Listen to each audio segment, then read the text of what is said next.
ഭക്ഷണവും കൊണ്ട് ചാത്തു തിരിച്ചു വന്നപ്പോഴേക്കും അമ്പുവിനെ കാണാനില്ല.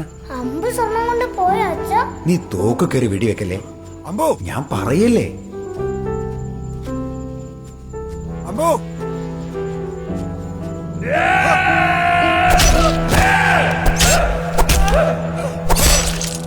അയ്യോ അച്ഛാ, അങ്ങനെയൊക്കെ ചെയ്യാൻ പാടുണ്ടോ? അവര് ഫ്രണ്ട്സ് അല്ലേ? സ്വർണ്ണല്ലേ മോനെ, അതിന്റെ നേരം കണ്ട് കണ്ണു മഞ്ഞളിക്കാത്ത ആരാ ഉള്ളത് ഈ ലോകത്ത്? നമ്മളെ കയ്യില് കൊറേ സ്വർണവും പൈസയും കിട്ടിയാ നമ്മളും അങ്ങനെയാവോ അച്ഛാ? ആവുമായിരിക്കും. ഞാനാവൂലേ? അച്ഛനാവോ?